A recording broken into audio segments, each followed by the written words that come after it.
अस्सलाम वालेकुम वरहमतुल्लाहि वबरकातुहू। कैसे तमाम मैंने होपफुली तमाम ठीक ठाक होंगी। मैं भी अल्हम्दुलिल्लाह बिल्कुल ठीक ठाक हूँ। और सहरी से हस्ब मामूल रोज़े जो है ना माशाल्लाह से चल रहे हैं।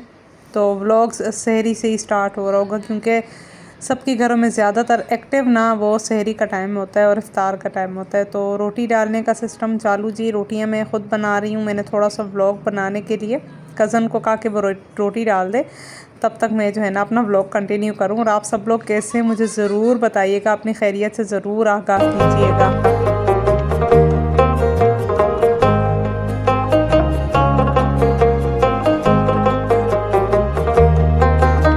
यहाँ पे रोटी बनाते बनाते मैं एक चीज़ सोच रही थी कि ज़िंदगी कितनी ज़्यादा जो है ना वो मतलब अनप्रिडिक्टेबल है और कुछ भी समझ नहीं आता, पल में क्या होता है पल में क्या नहीं। और कभी कभार ना इंसान बहुत कुछ सोचता है लेकिन वो चीज़ जो अल्लाह ताला ने देनी होती है अपने मसलहत के थ्रू ना, तो वो बहुत बेहतर होती है। तो मेरी दुआ होती है अल्लाह पाक से कि मैं वही करूं जिसमें अल्लाह पाक का हुक्म हो।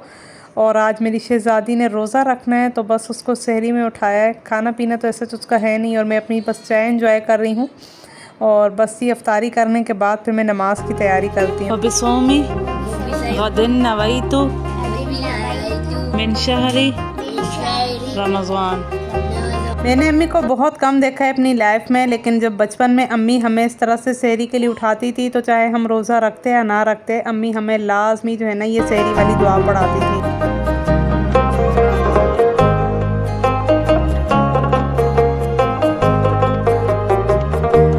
चिकन को मैंने डीफ्रोस्ट होने के लिए रख दिए, तब तक मैंने नमाज की तैयारी करनी है। गैस इस वक्त नहीं होता तो मैंने सोचा जल्दी से मैं चेंज कर लूँ। और ये सूट जो है ना वो लास्ट से भी आई गेस लास्ट ईयर का था, गुलेमत का है। ये उनकी जब न्यू चुनरी कलेक्शन निकली थी तब का है, तो ये आप चेक कर लें। और ट्राउज़र ना मेरी अम्मा ने मुझे दिया है तो मैं वही पहनूँगी। और यहाँ पे जी बस मैं चेंज करके आ गई और मैं थोड़ा सा जो है ना अपने लिए डेली रूटीन में हल्का सा फ्रेगरेंस लगाती हूँ। तो मैंने सोचा ये आप लोग के साथ शेयर करूँ। मेरा पूरा ये खाली हो गया, बस इतना कम सा रह गया। ये सेंटेंस स्टोरीज़ का सबको पता होगा कि इनकी फेमस जो है ना वो फ्रेगरेंस होती है, बहुत अच्छी होती है। जो ज़्यादातर जिनको मेरी तरह फ्रेगरेंस नहीं पसंद तो वो ऑब्वियसली उस पर इन्वेस्ट तो नहीं करेंगे। तो ये अफोर्डेबल में बहुत अच्छा ऑप्शन है अगर आप लोग लें। तो मेरे पास जो इसका फ्लेवर है वो है मेरी मी।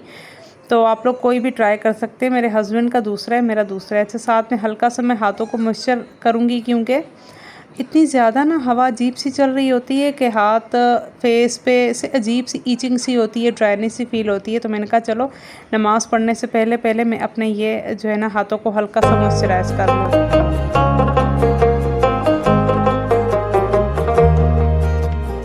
ऐसे तो मैं कोई ख़ास स्किन केयर करती नहीं हूँ, लेकिन जब भी छत पे जाना होता है उससे पहले पहले मैं हल्का सा सनस्क्रीन लगा लेती हूँ ताकि जो है ना वो सन डायरेक्ट फेस पे ना पड़े। तो ये सनस्क्रीन सही था नहीं का अफोर्डेबल ऑप्शन भी है और काफ़ी अच्छा वर्क भी करता है। रेडी फॉर नमाज।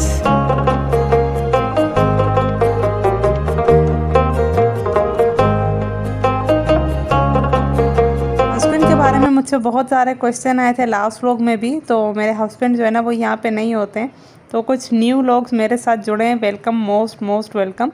तो उन सब की इतला के लिए जो है ना वो मैं ये बताती चलूँ कि मेरे हस्बैंड जो है ना काम के सिलसिले में कहीं और रहते हैं। खैर यहाँ पे जो है ना मैं बात को कंटिन्यू करूँगी, उससे पहले पहले मैंने चिकन चढ़ा लिया था और चिकन की यखनी पहले निकालनी है। अच्छा, रेसिपी तो मैंने बताई नहीं कि चिकन को मैंने क्यों डीप फ्रोस्ट करके चूल्हे पे चढ़ाया। तो जी मैं बना रही हूँ चाइनीज़ समोसे और आप लोग के साथ कंप्लीट रेसिपी शेयर करूँगी। अच्छा, चिकन की जो यखनी होती है वो वही बेसिक तरीके से बनती है। आपने चिकन में पानी शामिल करना है, लहसुन अदरक का पेस्ट, साथ में सारे मसाले जो भी होते हैं जो घर पे बेसिक यूज़ होते हैं, धनिया पाउडर और लाल मिर्च पाउडर और कुटी हुई लाल मिर्चें, नमक और काली मिर्च, ये डाल के पानी डाल के इसको ना अच्छे से पकाने रख देंगे। इतना कि चिकन का स्टॉक भी जो है ना सारा कम हो जाए और चिकन भी अच्छे से टेंडर हो जाए। उसके साथ साथ सारी वेजिटेबल्स यहाँ पे काट के रखी हैं। आपको इतना अच्छा लुक नज़र आ रहा होगा लेकिन बहुत मेहनत लगती है इस पर। खैर, चिकन को अच्छे से पानी सूख गया चिकन का और चिकन सही से टेंडर हो गया तो इसको भी निकाल लिया। अब इसको थोड़ा सा ठंडा होने के लिए रखेंगे और वेजिटेबल्स को मैं कवर करके अभी रख रही हूँ। फिर जब मैं इसकी फिलिंग करूँगी तो वो प्रोसेस आपको सारा बताती हूँ।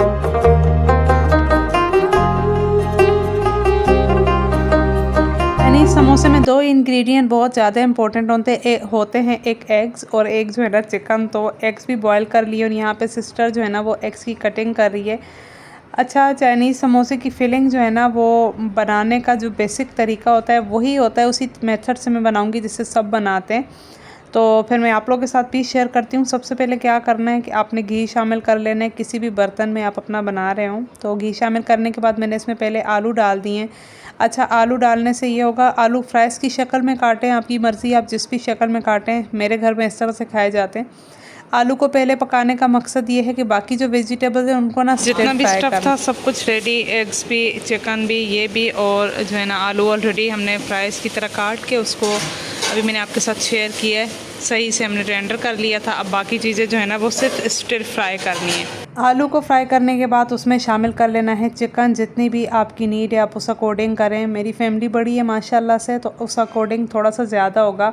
और चिकन के साथ ही शिमला मिर्च और जो बंद गोभी है वो भी डाल देना है और इनको अच्छे से मिक्स करते जाना है। साथ में मैंने शामिल किया है चिली सॉस, यहाँ पे सोया सॉस शामिल किया है और साथ में विनेगर। बस ये 3 बेसिक चीज़ें हैं। अच्छा, विनेगर का कलर इसलिए चेंज है क्योंकि वो चिली सॉस वाले ही बर्तन में डाल दिया था। ऊपर से नमक स्प्रिंकल करेंगे। नमक इसलिए क्योंकि सारी चीज़ें जो रो डाली हैं ना, तो उसकी वजह से नमक का थोड़ा सा कम हो जाना बेसिक है। तो फिर ऊपर से आप स्प्रिंकल करके इनको अच्छे से मिक्स करके फ्राई कर लेना है। जब ये इसकी आवाज़ निकलने लग जाए तो उसमें एग शामिल कर लेना है। खुशबू आने लगे तो स्टोव बंद कर लें। मतलब कंप्लीट हो गया। सिर्फ ब्लैक पेपर आएगा तो फिर इसमें शामिल कर लूँगी। आप लोग पहले से ही डाल दीजिएगा, ठीक है। तो बस इसको जब फिल करूँगी ना फिर मैं आप लोग के साथ शेयर करूँगी।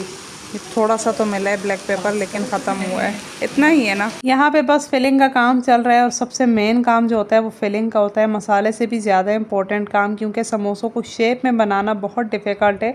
आजकल डिफरेंट किस्म के जो है ना इक्विपमेंट्स भी आए हुए हैं, आप उसकी मदद से भी बना सकते हैं। लेकिन जिस तरह से हम बनाते हैं मैं आपको वही बेसिक तरीका बताती हूँ।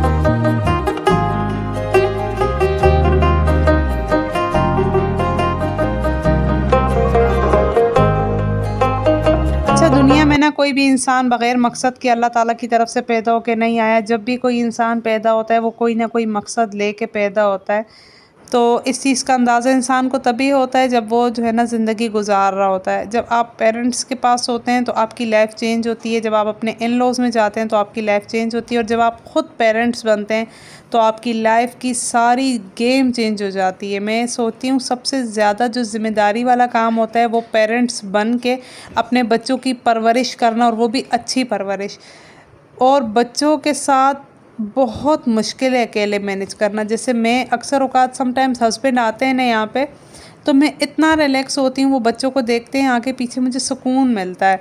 तो जब वो नहीं होते हैं ना तो मुझ में ये ज़िम्मेदारी डबल हो जाती है कि हस्बैंड यहाँ पे नहीं है, बच्चों को अकेले मैनेज करना। और बहुत बार तो पेरेंट्स का ये भी होता है, जैसे मैं अकेले होती हूँ तो मेरा होता है कि मेरे बच्चे कोई ऐसी फरमाइश ना कर ले जिसको मैं पूरा ना कर सकूँ। तो मुझे इस चीज़ पे बहुत अजीब सा होता है। जैसे आज फ़ायका ने रोज़ा रखा हुआ है तो उसने मुझसे फरमाइश की थी चाट की, तो मैंने उसके लिए चाट जो है ना वो मंगवा के रखी। छोटी छोटी चीज़ें इंसान को तभी पता चलती हैं जब वो लाइफ में स्ट्रगल कर रहा होता है या जब वो इस चीज़ से गुजर रहा होता है। अच्छा जी, समोसे तो फिल हो गए हैं और फ्राइंग का काम होना है बिल्कुल लास्ट में। तो उससे पहले मैंने फ्रूट्स काटने, क्योंकि मेरी रिस्पॉन्सिबिलिटी है। तो मैं क्विक सा आपको एक ट्रांजिशन दिखाऊँगी।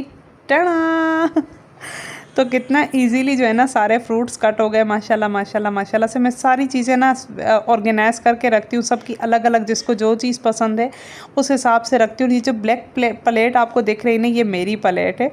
तो फ्रूट्स वगैरह काटने के बाद फिर आ गई थी मैं किचन में। यहाँ पे कज़न फ्राइंग का काम करती है, उसकी ये रिस्पॉन्सिबिलिटी है, जो मेरी छोटी देवरानी है।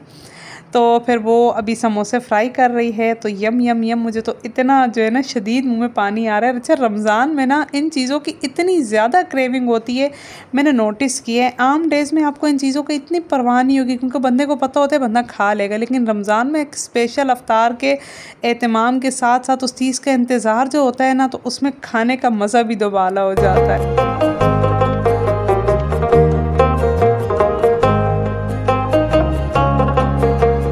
बच्चों को ना काम में इन्वॉल्व करना, उनकी मसरूफ़ियत में जो है ना इजाफ़ा करना इसलिए भी बेटर होता है पेरेंट्स के लिए, क्योंकि फिर बच्चे ना गलत कामों में नहीं लगते। मैंने अक्सर औक़ात नोटिस किए जो बच्चे फ़ारिग रहते हैं ना तो वो गलत कामों में लग जाते हैं।